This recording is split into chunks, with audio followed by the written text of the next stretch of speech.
In this video, we're finally going to be back to DOM manipulation.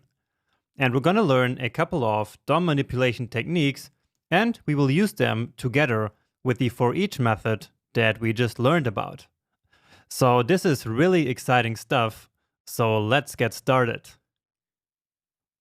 And to start, let's actually open up the HTML and CSS files, and we will then keep them open here throughout this project.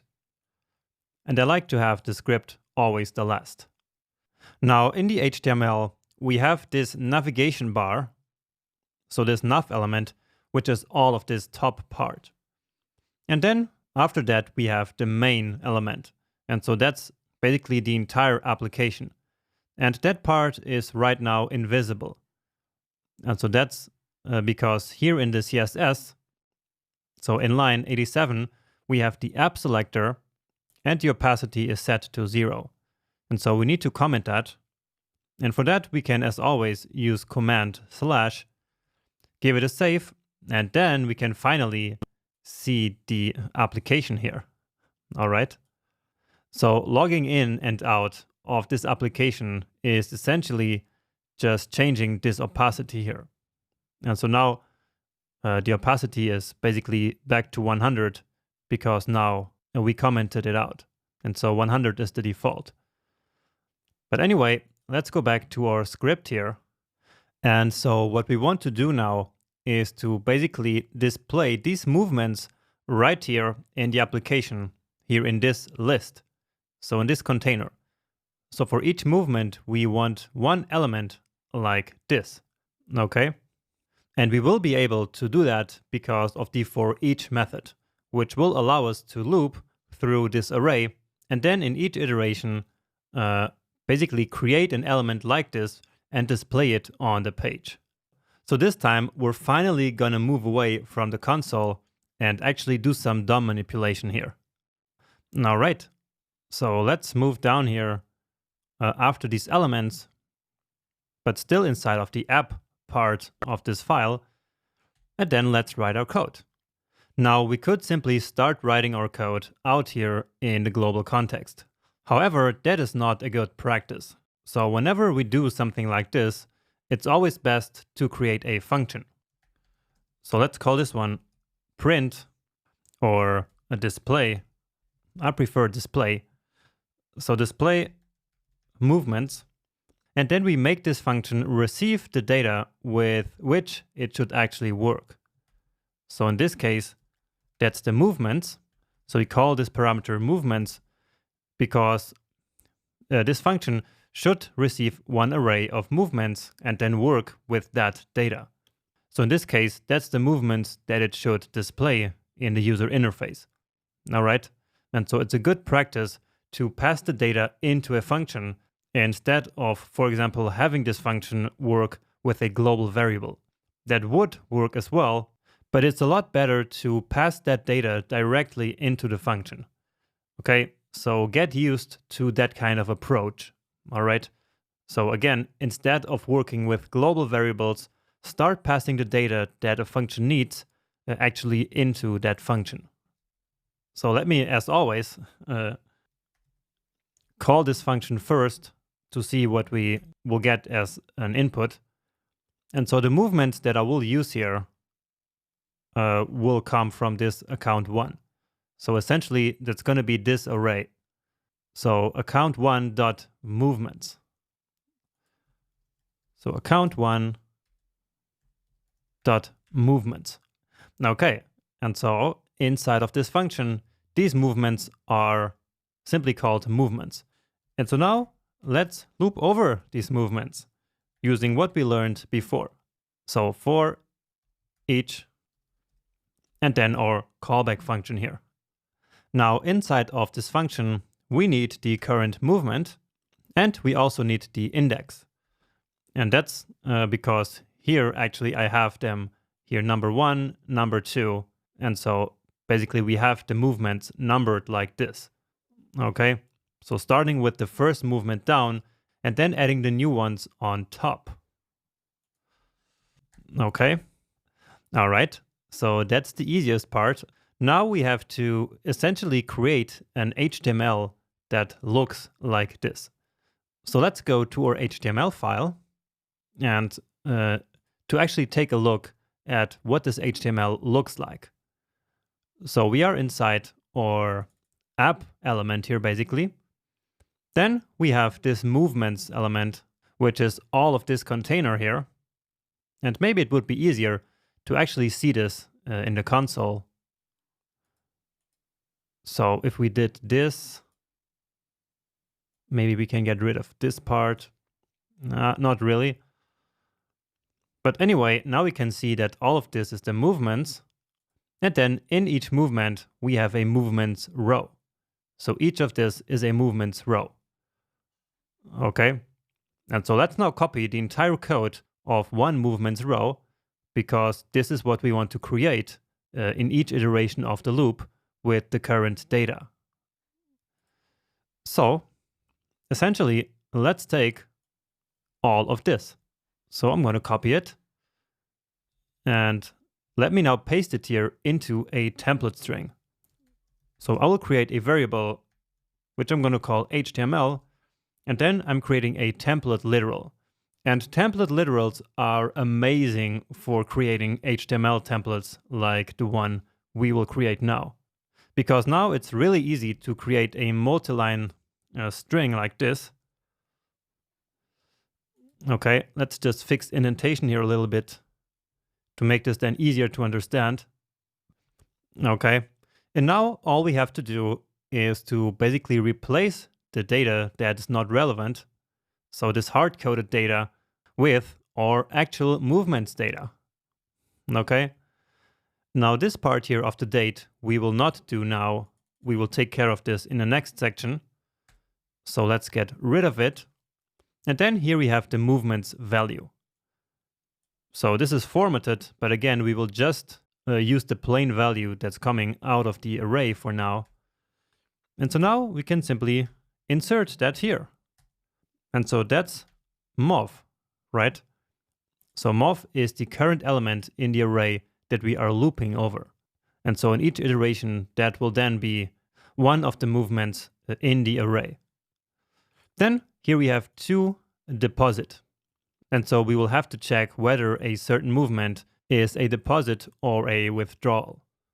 So let's delete that. And for now, we can add the number here. So you see 1, 2. And so for that, we now use the I. And so that's why we also needed the current index besides just the current value.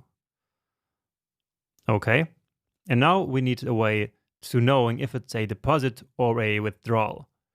And so let's use a ternary operator, and let's do that out here as a separate variable, because we will need that twice. We will need it one to write it here on the user interface, but here also this class name depends on that.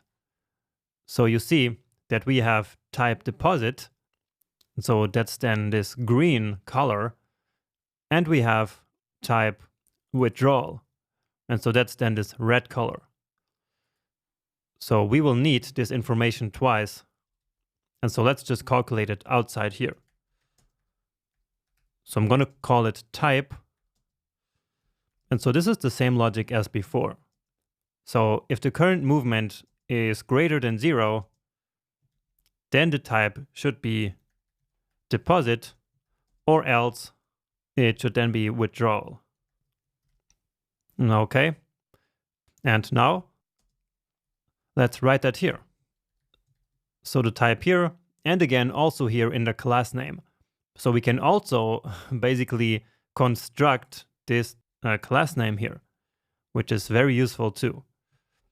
And I hope here you can see that the template literal is really a lifesaver here. Okay, so we created our HTML template here. Now all we need to do is to find a way to actually adding this HTML onto the web page here. So we need to attach this HTML somehow into this container. So into this movements element. Okay. And to do that, we will use a method called insert adjacent HTML.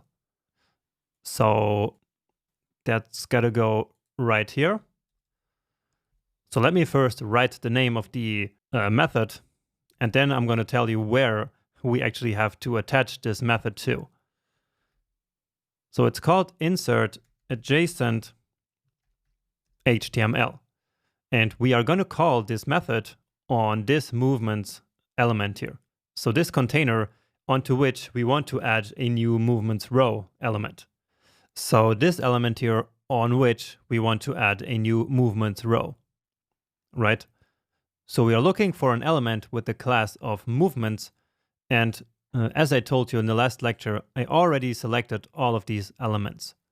And so in this case, it's this one. And so the name is container movements.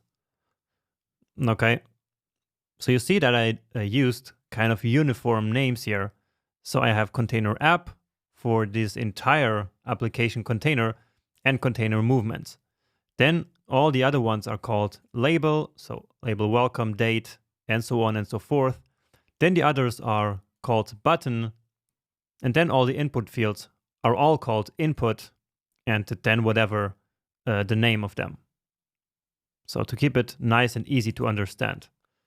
But anyway, this one is called container movements. And so onto there, again, we call insert adjacent HTML. And this method accepts two strings. The first string is the position in which we want to attach the HTML. And this one I'm going to set to after begin, but there are more options. And I think the best way of showing it to you is actually in the documentation. So MDN. And so whenever I need to figure out something, this is how I do it. So I know that down here there is a visualization.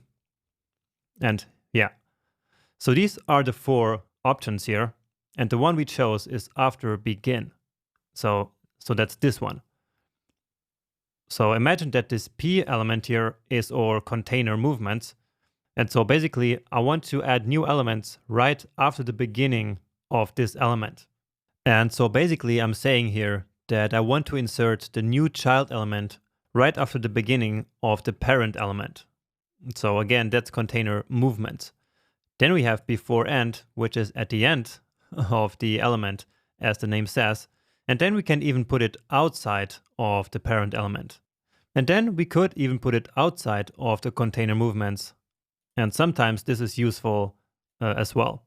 But usually I always use after begin or before end. And once we see the result, I will explain a bit better why it is after begin and not before end.